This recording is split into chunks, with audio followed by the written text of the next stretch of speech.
अस्सलाम वालेकुम रहमतुल्लाहि बरकातुहू। प्यारे बच्चों, चलिए बच्चों, आज हम उर्दू बाल भारती दूसरी जमात की जो हमारी पेज नंबर 3 पर ये कहानी है बेवकूफ़ बुढ़िया। देखिए बच्चों, ये बुढ़िया बहुत लालची थी, तो हम इस कहानी को तस्वीरों की मदद से समझेंगे। चलिए करते हैं शुरू। आप भी इसे गौर से सुनिए। बहुत पुरानी बात है, किसी गांव में एक बुढ़िया रहती थी। बुढ़िया बड़ी कंजूस थी और बेवकूफ़ भी। सारा गांव उसे लालची बुढ़िया के नाम से जानता था। देखिए बच्चों, ये यहाँ पर इस पहली तस्वीर में देखो, यहाँ पर आपको ये तस्वीर जो नज़र आ रही है, इसमें देखिए ये बुढ़िया बहुत लालची थी। सब गांव के लोग उसे लालची बुढ़िया के नाम से जानते थे। यहाँ पर देखिए, आगे हम देखते हैं। एक दिन एक अजीब व गरीब मुर्गी इस बुढ़िया के हाथ आई। मुर्गी क्या थी? सोने का खजाना था। उसने जो पहला अंडा दिया, उसे देखकर बुढ़िया का मुंह खुला का खुला रह गया। अंडा दूसरी मुर्गियों के अंडों जैसा ना था, बल्कि सोने का था। बुढ़िया की तो किस्मत ही खुल गई। उसे एक मुर्गी मिली, अजीब व गरीब थी वो, ऐसी मुर्गी थी वो। देखिए बच्चों, यहाँ पर टोकरे में मुर्गी आपको बैठी हुई नज़र आ रही है। बुढ़िया को मुर्गी मिली और वो रोज़ एक सोने का अंडा दिया करती थी। देखिए यहाँ पर ये तस्वीर देखी आपने। चलिए अब आगे हम समझते हैं। यहाँ पर देखिए बच्चों, बुढ़िया ने अंडा सुनार को दिखाया। बुढ़िया ने क्या की, वो अंडे को लिया और उसे सुनार के पास ले गई वो बुढ़िया ने। अब देखिए यहाँ पर इस तस्वीर में देखिए बच्चों, जैसे ही मुर्गी ने अंडा दिया, बुढ़िया उसे देखती की देखती रह गई और फिर उसने सुनार के पास वो बुढ़िया ने उस अंडे को लेकर गई। तो अब सुनार भी उसे देखकर हक्का बक्का रह गया। फिर ढेर सारे रुपये देकर उसने अंडा खरीद लिया।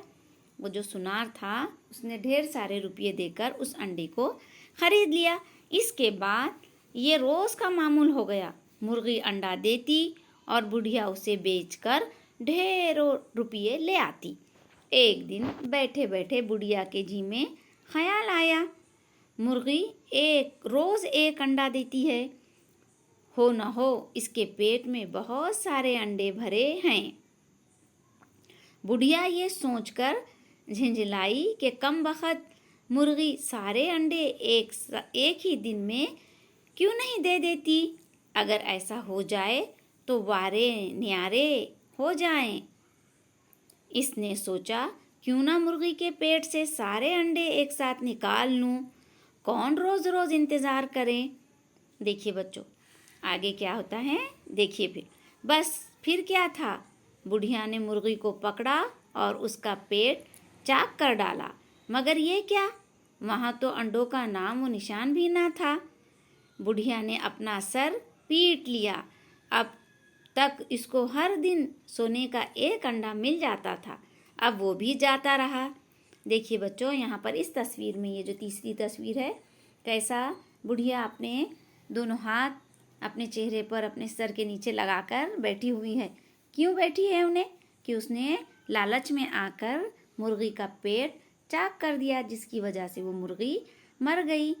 अब आगे देखिए, उसके जो रोज़ उसको सोने का एक अंडा हासिल होता था, वो अब नहीं मिल सकता उसे, वो भी जाता रहा। बुढ़िया अपनी बेवकूफ़ी पर बहुत रोई और पछताई। इसी तरह उसने मुर्गी भी खोई और सोने का अंडा भी। देखा बच्चों आपने कि बुढ़िया की अपनी लालच की वजह से सोने का अंडा देने वाली मुर्गी से बुढ़िया हाथ धो बैठी। तो बच्चों, हमें भी इस कहानी से ये सबक लेना चाहिए कि हमें भी कभी भी लालच नहीं करनी चाहिए। लालच जो इंसान करता है वो हमेशा नुकसान उठाता है ना बच्चों। बड़ी मज़ेदार कहानी। तो चलिए अब आगे, समाज की जांच, ज़बानी सरगर्मी है ये। देखिए बच्चों, यहाँ पर आपको इस तस्वीर में बुढ़िया नज़र आ रही है, ये मुर्गी नज़र आ रही है। पहले ये देखो कितना खुश हो रही है बुढ़िया मुर्गी को देखकर। अब यहाँ पर आपको ज़बानी सरगर्मी करना है, यानी ज़बानी सवालात के जवाबात देना है। सवाल नंबर 1, बुढ़िया का गाँव सारा गाँव बुढ़िया को किस नाम से जानता था, है ना। ये आपको इसका जवाब देना है। तो क्या जवाब है इसका? लालची बुढ़िया के नाम से सारा गाँव उसे जानता था। मुर्गी का अंडा कैसा था? बुढ़िया के जी में क्या ख्याल आया? बुढ़िया ने क्या किया? नंबर 5, बुढ़िया ने अपना सर क्यों पीट लिया? बुढ़िया की लालच का अंजाम क्या हुआ? अमली सरगर्मी है यहाँ पर। लालची कुत्ता कहानी तलाश करके पढ़ो। इस कहानी को अपने लफ्ज़ों में भी आप अपने बहन भाइयों को सुना सकते हो। आप इस कहानी को गौर से सुनिए और फिर अपने लफ्ज़ों में बच्चों इसे आप सुनाइए। अल्लाह हाफिज़।